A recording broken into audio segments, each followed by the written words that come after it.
हे सगळं दाखवा, सगळं खालचं दाखव. पाठीमागलं कसं दाखवतो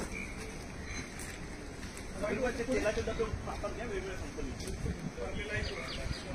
आधी दाखवू आपण कारण ते सगळं वेगवेगळं पीकवर पाय नको पडत. जिथे नूडल्स बनते ना तिथून वरती आणि खाली येताना पण नूडल्स सारखी फिलिंग येते. तुम्हाला दाखवतो बघा इथं काय बनते. या आतमध्ये या.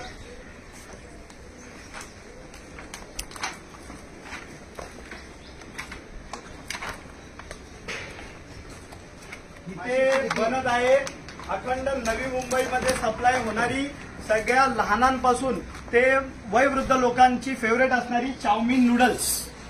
या इकडे चाऊमिन नूडल्स कोणत्या अवस्थेत बनते पाणी बघा. चाऊमिन नूडल्स साठी जी पाणी वापरलं जाते ते पाणी बघा. सगळ्यात पाणी बघितलं. आता सगळ्यात महत्वाचा इन्ग्रेडियंट आहे जो मैदा. त्या मैद्यांवरती मास्क्या बघा. मशीन मैदा मशीन.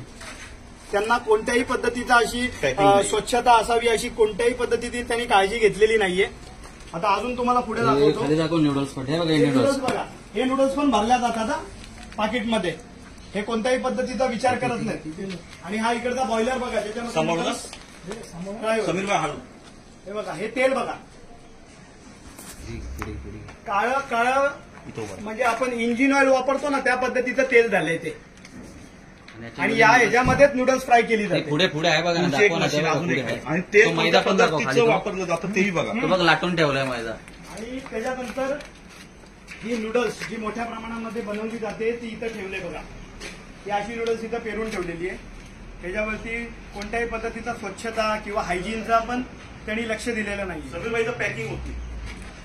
आणि हा पॅकिंग बघा. आतमध्ये नूडल्स तळलेत ना ते दाखव. आम्ही इथून कंटिन्यू करू. ही पॅकिंग करायची जागा बघा कशी आहे. ते बघा हे पॅकिंग होते इथे नूडल्स. सगळं तुळवलं जातात पॅकिंगचं नाव. आणि ह्या नावाने ही कंपनी कार्यरत आहे. आणि हीच कंपनी फक्त कामोट्यात नव्हे तर कामोट्याच्या आजूबाजूला जे पनवेल महानगरपालिकेच्या हद्दीत जसं नवी मुंबईमध्ये किंवा खारघर वाशीपर्यंत ह्यांचा माल जातो. आणि ह्या पद्धतीचा माल आपण खातोय. मग ह्याच्याने आपल्या जीवाला किती धोका निर्माण होईल आपण विचार केला पाहिजे. आणि अशा पद्धतीची गोष्ट असून देखील कोणत्याही पद्धतीची कारवाई अद्याप यांच्यावर झाली नाही हे आश्चर्यकारक आहे. आणि ही कंपनी आजची नाहीये. फार वर्ष झाली या कंपनीला. आम्हाला ह्याची आज तक्रार आल्यानंतर लगेच आम्ही इथं धाव घेतलेलं आहे.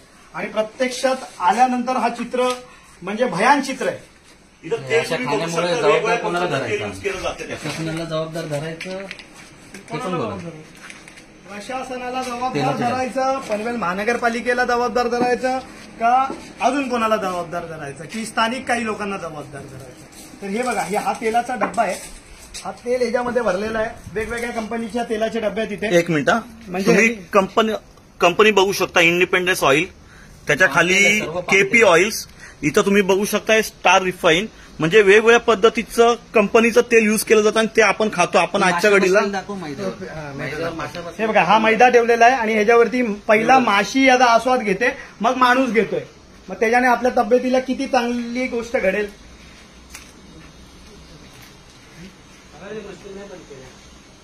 ते पळून गेले. ते पळून गेले. त्यावेळेला आम्ही इथे आलो त्यावेळेला जे इकडचे वर्कर्स होते ते सगळे त्यांनी इथून पळ काढलेली आहे. कारण त्यांना कळलेलं आहे की त्यांची चुकी आहे. चुकी नसती तर एवढा मोठा साम्राज्य घाणीचं साम्राज्य ठेवून ते पळाले नसते.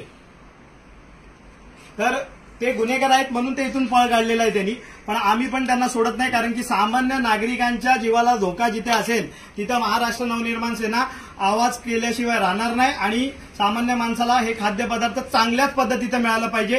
त्याच्यासाठी आम्ही सगळे महाराष्ट्र सैनिक जमलोय. आणि ह्याच्यावर जर कुठला चाप नाही बसला तर आज आम्ही 10 जण आलेलो आहे.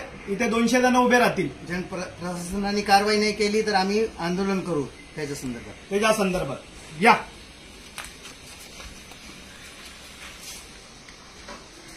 पाणी दाखवलं. नूडल्सचं पाणी दाखवलं.